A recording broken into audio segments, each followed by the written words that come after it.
warahmatullahi wabarakatuh.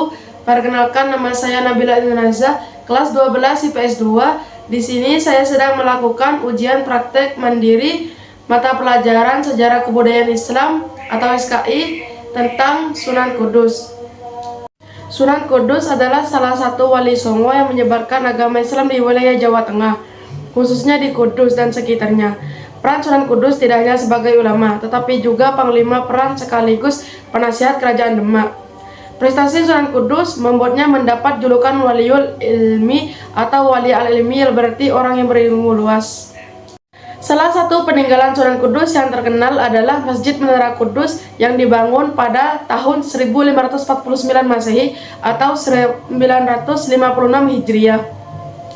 Tidak diketahui pasti tepat tanggal lahir Sunan Kudus. Ia diperkirakan lahir di Jawa Tengah pada sekitar tahun 1400.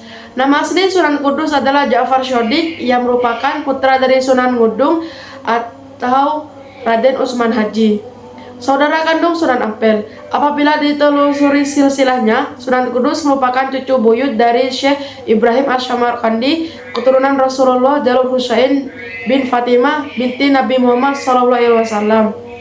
Sunan Kudus dikenal sebagai Waliul Ilmi di antara 9 wali karena menguasai berbagai bidang ilmu seperti ilmu tauhid, hadis, tafsir, sastra, mantik atau logika, dan fikih. Selain bidang tersebut, Sunan Kudus juga merupakan seorang pujangga.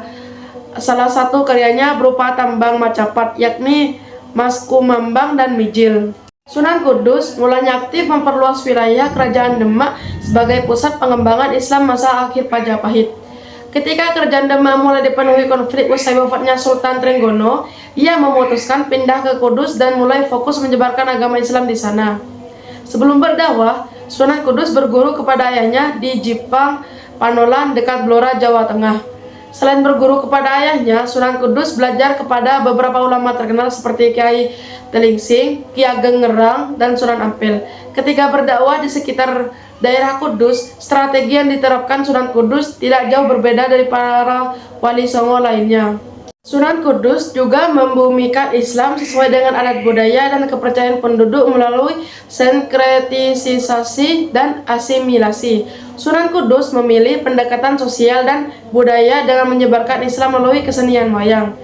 Jenis wayang yang dipilih oleh Sunan Kudus untuk berdakwah adalah wayang keliti atau wayang krucil yang terbuat dari kayu. Berdakwah, Sunan Kudus menciptakan tembang-tembang seperti Maskumambang dan Mijil dan memasukkan pesan-pesan moral serta keagamaan di dalamnya. Sunan Kudus berdakwah di tengah kondisi masyarakat yang masih memeluk kepercayaan lama dan memegang teguh adat istiadat.